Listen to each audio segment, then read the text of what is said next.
Beralih ke informasi berikutnya, pemirsa, 5 oknum ketua lingkungan alias Pala di Kota Manado yang menjadi petugas partai politik saat pleno pemutakhiran data pemilih di tingkat kelurahan mendapat teguran Panwas Kelurahan. Badan Pengawas Pemilu Kota Manado mewarning ketua lingkungan alias Pala agar tidak terlibat politik praktis.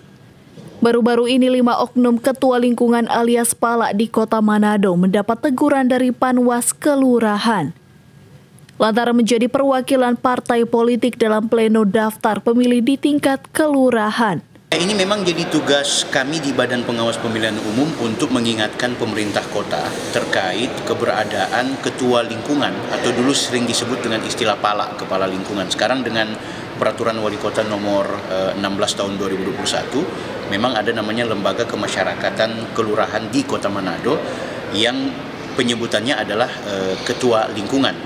Kalau kita mau membaca dasar hukumnya itu sebenarnya dari Peraturan Wali Kota terkait lembaga itu, dia mengacu kepada Peraturan Menteri Dalam Negeri nomor 18 tahun 2018 yang membicarakan tentang lembaga kemasyarakatan desa dan juga lembaga adat desa gitu.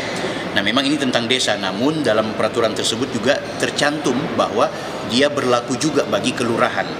Nah, apa yang tertera pada peraturan tersebut itu disebutkan bahwa ketua lingkungan atau ketua atau siapapun sebutannya dalam konteks kepengurusan lembaga kemasyarakatan tersebut itu tidak boleh berafiliasi dengan partai politik. Menurutnya, pihak Bawaslu Manado akan mengajukan rekomendasi ke Wali Kota Manado terkait masalah keterlibatan ketua lingkungan tersebut. Yang kami temui setidaknya ada 5 orang ya, ada 5 kelurahan yang menemukan ada ketua lingkungan yang ternyata dia adalah utusan partai politik.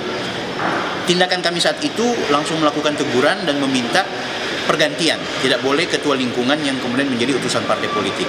Nah, imbas dari pleno tersebut, kami Bawaslu Manado akan melakukan inventarisasi siapa-siapa saja ketua lingkungan yang tercatat sebagai pengurus partai politik. Maka kami akan rekomendasikan kepada wali kota untuk meminta, hanya ada 2. Yang bersangkutan harus mengundurkan diri dari partai politik atau ya dia tidak boleh lagi punya jabatan sebagai ketua lingkungan.